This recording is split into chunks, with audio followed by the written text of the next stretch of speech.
আসসালামু আলাইকুম। এমআর খান বিডি চ্যানেলের পক্ষ থেকে আজকের এই ভিডিওতে স্বাগতম। আজ 18 জুন 2025 আজকের মার্কেট আপডেট নিয়ে আপনাদের সাথে কথা বলবো আমি। আলহামদুলিল্লাহ আজকে মার্কেটের সূচকের উন্নতি হয়েছে। আজ বাজার পর্যালোচনায় দেখা যায় আজ বুধবার ডিএসসি প্রধান বা এক সূচক 37.14 পয়েন্ট বৃদ্ধি পেয়ে অবস্থান করছে 4776 পয়েন্টে। অপরদিকে আমরা যদি ডিএসসি 30 সূচক দেখি সেক্ষেত্রে দেখা যাবে যে ডিএসসি 30 সূচক আজ 17.24 পয়েন্ট বৃদ্ধি পেয়ে অবস্থান করছে 1787 পয়েন্টে। আমরা যদি ডিএসসি সরিয়া সূচক দেখি সেক্ষেত্রে দেখা যাবে যে ডিএসসি সরিয়া সূচক আজ 8.84 পয়েন্ট বৃদ্ধি পেয়ে অবস্থান করছে 1042 পয়েন্টে। আজ ডিএসসিতে 327 কোটি 83 লাখ টাকা শেয়ার ইউনিট লেনদেন হয়েছে, যা আগের কর্মদিবসের লেনদেন ছিল 313 কোটি 62 লাখ টাকা।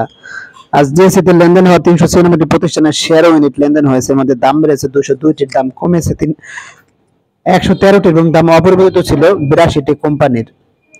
তো যাই হোক, একদিন পরে আবার মার্কেট সূচকে ঘুরে দাঁড়ালো। বিশেষ করে তিনটি সূচকই মূলত সূচক ঘুরে দাঁড়িয়েছে, যেটা খুবই ভালো দিক, এবং লেনদেনও গত দিনের চেয়ে একটু বেড়েছে, যেটা অধিক ভালো দিক। আমি মনে করি যে দুটি এখানে মিশ্র প্রতিক্রিয়া রয়েছে। একটি বিশ্বযুদ্ধের কারণে মার্কেট কিছুটা নিম্নমুখী ছিল, অপরদিকে প্রধান দুই দলের মধ্যে বৈঠককে কেন্দ্র করে আবার মার্কেট কিছুটা ইতিবাচক। যাই হোক, সবকিছু মিলিয়ে মার্কেট কিছুটা ইতিবাচক প্রবণতায় আছে বলে এই মুহূর্তে মনে হচ্ছে।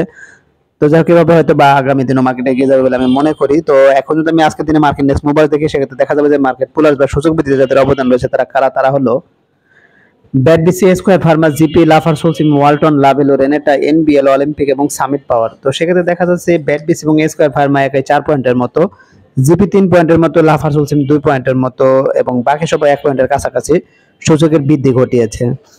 অপরদিকে আমরা যদি আজকের দিনে মার্কেট ড্রেগার্স বা সূচক রাশি যাদের অবদান ছিল তাদের দেখি, তাদের মধ্যে রয়েছে first security Islami bank, Exim bank, Al Arafah Islami bank, GIB, prime bank, bank Asia, AB bank, power grid ACI এবং ওরিয়ন ফিউশন।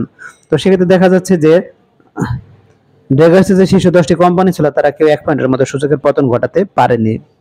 এখন যদি আমি আজকের দিনের টপ গেইনার্স বা মূল্যবৃদ্ধিতে কারা ছিল তা দেখে, তাহলে দেখা যাবে আজকে মূল্যবৃদ্ধি শীর্ষে চলে এসেছে central insurance, Zahin spin, FX foods, Karnaphuli, Shyampur sugar, republic insurance, Lovello, premier leasing, mercantile insurance এবং ওয়াটা কেমিক্যাল। তো সেক্ষেত্রে দেখা যাচ্ছে যে সেন্ট্রাল ইন্স্যুরেন্স এবং জাহিন স্পিন মূলত হলটেড হয়েছে, এবং অপরদিকে বাকি সবাই 5 থেকে 7% মতো তাদের মূল্যের বৃদ্ধি ঘটেছে।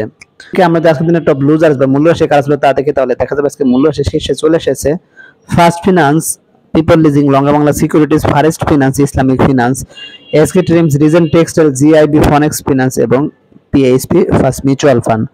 তো সেক্ষেত্রে দেখা যাচ্ছে যে ফার্স্ট ফিনান্স মূলত 5%-এর মতো, অপরদিকে পিপল লিজিং 4%, লঙ্গা সিকিউরিটিস এবং ফারেস্ট ফিনান্সও 4% এবং বাকি সবাই 2 থেকে 3%-এর মতো মূল্যের পতন ঘটেছে। তো এখন আমি আজকের দিনের লেনদেনের শীর্ষে কারা ছিল তা দেখি, তাহলে দেখা যাবে আজকে লেনদেনের শীর্ষে চলে এসেছে BCSRT, Lovello, square pharma, Asiatic lab, BRAC bank, Khan brothers, Agni system, Shinepukur ceramic, Orion fusion এবং ব্যাট বিসি। তো সেক্ষেত্রে দেখা যাচ্ছে যে বিসিএসআরটি ও লাভেলো মূলত আজকে 13 কোটি টাকার মতো, স্কয়ার ফার্মা 11 কোটি টাকার মতো, এশিয়াটিক ল্যাব, ব্র্যাক ব্যাংক 9 কোটি টাকার মতো এবং বাকি সবাই দেখা যাচ্ছে 8 থেকে 5 কোটি টাকার মতো লেনদেন হয়েছে। তো এখন আমি আজকে দিনে ভলিউমের শীর্ষে কারা ছিল তা দেখে, তাহলে দেখা যাবে আজকে ভলিউমের শীর্ষে চলে এসেছে AB bank, first mutual fund, BCSRT, Zahin spin, Agni system, Shinepukur ceramics, Asiatic lab, first Bangladesh fixed income fund, NRB bank, Baraka Patenga power এবং মিডল্যান্ড ব্যাংক। তো সেক্ষেত্রে দেখা যাচ্ছে যে AB bank, first mutual fund মূলত 54 লাখের মতো শেয়ারের লেনদেন হয়েছে, অপরদিকে বিসিএসআরটি 29 লাখের মতো এবং বাকি সবাই 27 লাখ থেকে 20 লাখের মধ্যে শেয়ারের লেনদেন হয়েছে। এখন আমি আজকে দিনে সেক্টর বেস লেনদেন দেখি, তো সেক্ষেত্রে দেখা যাবে আজকে সব সেক্টরে ভালো করেছে, খারাপের বিরুদ্ধে শুধুমাত্র আইটি সেক্টর এবং মিউচুয়াল ফান্ড সামান্য পরিমাণে খারাপ করেছে, তাছাড়া বাকি সবাই মূলত টুকটাক ভালো করেছে। তো এখন আমি চলে যাবো আজকের দিনে গুরুত্বপূর্ণ কিছু নিউজে। শেয়ার বাজারের ইতিবাচক মোড়, সূচক লেনদেনে উন্নতি। কি বলেছে যে আগের দিন পতনের ঝাঁকুনি দিয়ে শেয়ার বাজার আবার ফিরছে স্বস্তির হাওয়া। সপ্তাহে 4র্থ কার্যদিবস আজ বুধবার ঢাকা ও চট্টগ্রামে স্টক এক্সচেঞ্জ উভয় বাজারে সূচক এবং লেনদেনের ঊর্ধ্বগতি দেখা গেছে। দিনের শুরু থেকে বাজারে ছিল ইতিবাচক ধারা, যা লেনদেন শেষ পর্যন্ত বজায় ছিল। বাজারে এই উত্থান বিনিয়োগকারীদের আস্থা ফিরে আসার স্পষ্ট ইঙ্গিত দিচ্ছে। আগের দিনের অস্থিরতা কাটিয়ে আজ অনেকেই নতুন করে শেয়ার কেনার প্রতি আগ্রহ দেখিয়েছেন। বিশেষ করে বিভিন্ন খাতের মৌলভিত্তিক শক্তিশালী কোম্পানির শেয়ারগুলোতে ছিল চোখে পড়ার মতো বিনিয়োগ, যা বাজারের ইতিবাচক গতি আরো ত্বরান্বিত করেছে। বাজার বিশ্লেষকদের মধ্যে বর্তমান শেয়ার বাজারে বিনিয়োগের জন্য একটি সহায়ক পরিবেশ তৈরি হয়েছে। সরকারি নীতিগত সহায়তা ও সামগ্রিক অর্থনীতির ইতিবাচক প্রবণতা বাজার ঘুরে দাঁড়ানোর পেছনে কার্যকর ভূমিকা রেখেছে। এ ধারা অব্যাহত থাকলে ক্ষুদ্র বিনিয়োগকারী থেকে শুরু করে প্রাতিষ্ঠানিক পর্যায়ের সবাই লাভবান হওয়ার সুযোগ পাবে বলে আশাবাদ ব্যক্ত করেছেন তারা।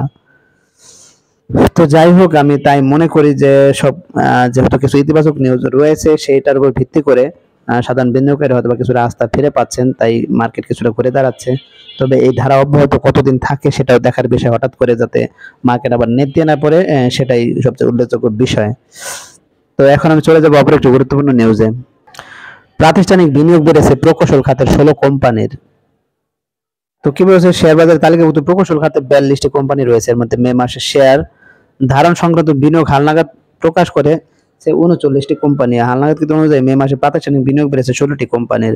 তো কোম্পানিগুলো কারা? তারা হলো Bengal Windsor, Aziz pipes Bangladesh, building system, BBS cables Bangladesh, auto cars, BD Thai aluminium, Deshbandhu polymer, coppertech industries, KDS accessories, national polymer, Olympic accessories, wimax electrode, Rangpur foundry, Renwick এবং সিঙ্গার বাংলাদেশ। তো যাই হোক, আপনারা এই কোম্পানিগুলো সম্পর্কে খোঁজখবর রাখবেন, কারণ এর মধ্যে কিছু ভালো কোম্পানি রয়েছে। তাই যেহেতু এর মধ্যে প্রাতিষ্ঠানিক বিনিয়োগ বেড়েছে, সেহেতু এই কোম্পানির শেয়ার তো সামান্য পরিমাণে বৃদ্ধি পেতে পারে কিছু কিছু কোম্পানির। তাই আমি মনে করি যে এই কোম্পানিগুলো সম্পর্কে খোঁজখবর রাখা উচিত। তো যাই হোক, এখন আমি চলে যাবো অপর একটি গুরুত্বপূর্ণ নিউজে। 18 জুন ব্লকে 3 কোম্পানির বড় লেনদেন। কি বলেছে, সপ্তাহের চতুর্থ কার্যদিবস বুধবার ঢাকা স্টক এক্সচেঞ্জের ব্লক মার্কেটে 27টি প্রতিষ্ঠান লেনদেনে অংশ নিয়েছে। এসব প্রতিষ্ঠানের মোট 38,36,67,000 টাকার শেয়ার লেনদেন হয়েছে। এর মধ্যে সবচেয়ে বেশি লেনদেন হতে দেখা গেছে 3 কোম্পানির শেয়ার।